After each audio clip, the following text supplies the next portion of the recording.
Hi, I'm Lorena. I'm a spiritual life coach, and I'm here to help you shift your state of being and recreate your reality. My channel is all about teaching you my method for sustainably changing your self-concept or your self-image in order to experience or manifest the reality that you desire, and that through a really holistic and emotionally integrated approach. So please subscribe if this resonates with you, if that's something that you want to learn about. And today's video is an interesting one because I am actually going to critique Neville Goddard's work a little bit. So it's going to be about his teachings, the law of attraction, the law of assumption, and some issues or limitations that I see with it. And it may be a bit polarizing. It may not resonate with everybody what I'm about to share. This is from my personal experience with my own journey, but also with working with clients. And I would just encourage you to watch this with an open mind. You have every right to disagree with me. I am not here to convince anybody. I am just here to help the ones who really resonate with this message, with this method, and who then want to dive a bit deeper. So if you have seen last week's video, you will already know that there are some things in the law of attraction or the law of assumption that I don't resonate with. Last week's video was all about a holistic approach to manifestation, to conscious creation. So firstly, I want to say that the law of attraction and the law of assumption are not too dissimilar, although it's often depicted in that way. Often people who start following the law of attraction and then move to the law of assumption demonize the law of attraction and see the law of assumption as the holy grail. But the two are actually very similar. There are some distinct differences, but at the core, they have a lot of similarities. Some of the differences that you find in Neville Goddard's work is that he has more of a focus on states, whereas the law of attraction tends to be more about positive thinking and on attracting something from outside of yourself. In a way that is more advanced because manifestation isn't really about creating as such. I do use the word creating sometimes, but really creation is already finished and you are just stepping into a new version of yourself, into a new reality, a new perspective of your reality, and then you live from that. Everything is actually a reflection. It is something that is always working. It's not something that you switch on or off. With knowing about this, the opportunity we have is, instead of walking through life blindly and feeling like we are at the mercy of our circumstances and feeling like we're the victim, we can consciously take charge and adopt a different perspective and thereby improve our life. And that's one of the things that Goddard's work actually does very well. If you bring that down to some of his core ideas about oneness, about God consciousness, about changing your self-concept rather than influencing or changing other people or something outside of you. So this focus on states of being, this focus on your self-image, your self-concept, your self-perception, and the idea that feeling and being are what manifests rather than thinking about something or just visualizing something. So all in all, Goddard's work has been very impactful for me. So I'm not here to demonize that at all, but it's not all there is to it. And another thing is that, and I hope that doesn't offend anybody, but you sometimes see almost cult-like behavior in the community around Neville Goddard, where his teachings are seen as the ultimate truth. And I personally don't agree with that. I don't believe that.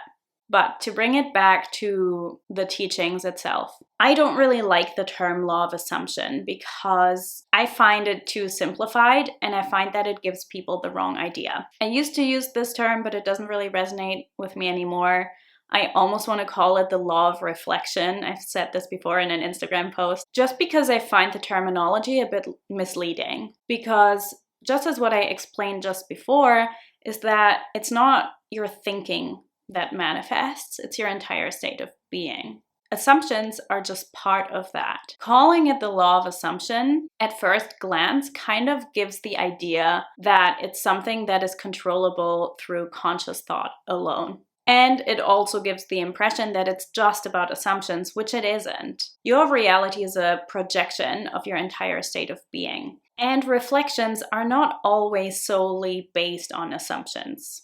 Very often, it's going much deeper than that. More often than not, it's more likely to reflect subconscious states that you embody, some subtle states that you really move through, or things that you're subconsciously fearful of, or that you're insecure about, but that doesn't necessarily mean that you assume that that's true. It's rarely ever 100% a direct reflection. That's not to say it can't be, it can be, but more often than not, it's deeper than that. And I know that Goddard's work is not exclusively about assumptions. Just like I said, I really appreciate his work or teachings on states. But even when it comes to that, in Goddard's work, it's primarily controlled through the mind, through imagination, through focus and concentration, through conscious thought, a little bit through meditation when you think about the state akin to sleep. But it does neglect any other part of your experience, in particular your human experience, your emotional experience. It neglects your body and your nervous system. It neglects any emotional trauma or emotional charge. It bypasses the more subtle states that you shift through without your conscious awareness. Another thing in Goddard's work that I don't resonate with is the idea of persistence, or more how persistence is defined in his body of work.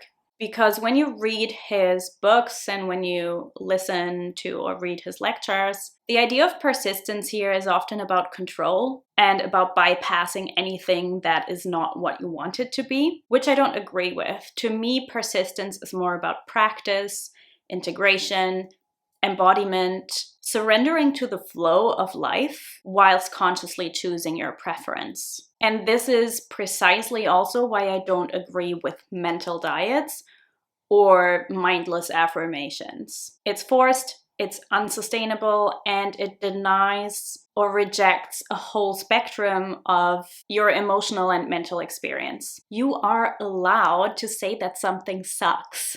You are allowed to feel this way, and you don't have to fear that it will mess with your manifestation. You're human and you're allowed to be human. The next thing I want to discuss is revision and the idea of changing your past. I think revision is a beautiful tool. I use it myself sometimes when it feels in resonance with the circumstance or the state. But what, in my view, it should be used for is to give you a new perception of an old circumstance or an old situation or a relationship. It shouldn't be used to bypass your trauma or your emotions, and it shouldn't be used with the intention to change your past. If you're really honest with yourself, if you want to revise the past, change the past, it's not really about the past. It's about the pain that you carry at present moment. It's about the fear that you hold about the future repeating the past or something like that. It's not really about the past itself, because the past is in the past, and in my perspective, we need to accept the past and embrace the past and forgive ourselves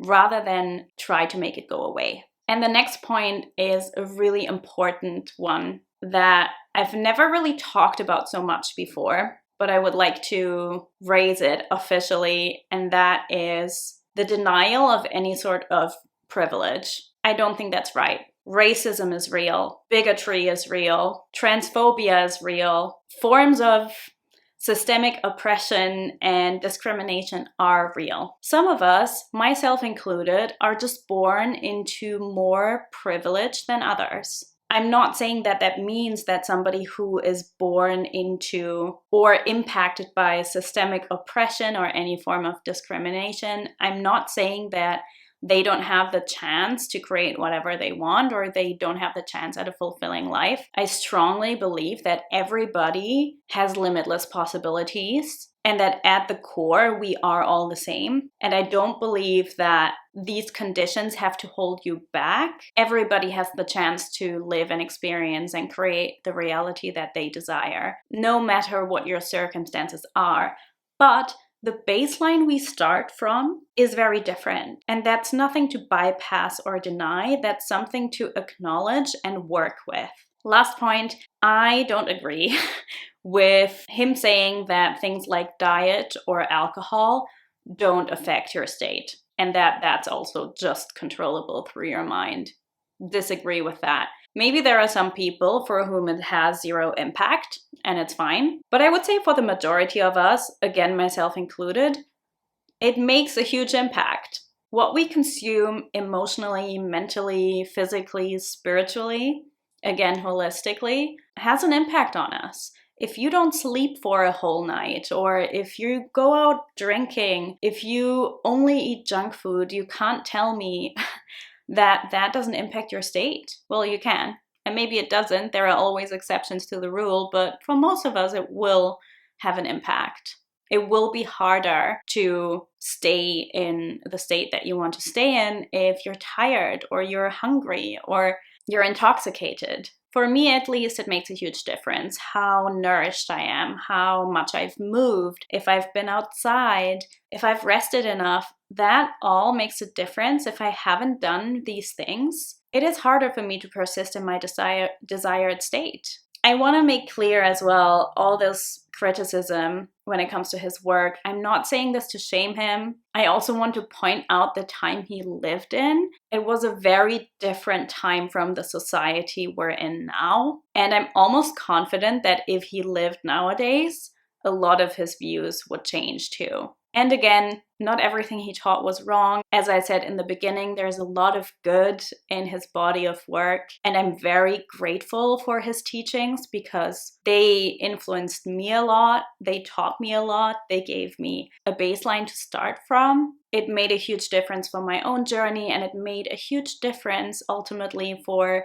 the amazing people I get to work with and I get to hold space for, and I get to guide through my method for changing your self-concept. And I wouldn't be here without his work. So I'm grateful for it, but it's not everything. And it's okay to point out things we don't agree with. Ultimately, I guess the biggest message for me with this video is to keep an open mind at all times and to not follow anybody blindly. Question everything. Even me. Make up your own mind. Trust yourself more than you trust any teacher. Find your own truth and trust that. I am, of course, very, very curious now what you thought about this video, whether you disagree with some of my points. Again, you have every right to do so. Leave me a comment. I'm happy to hear your perspective, whether you agree or disagree or you're somewhere in the middle. If you like my content, please subscribe so we can stay connected. There's also links below for you to join my Facebook group, my private community, or sign up to my mailing list, or both. So I look forward to seeing you then, and I wish you a beautiful, beautiful day.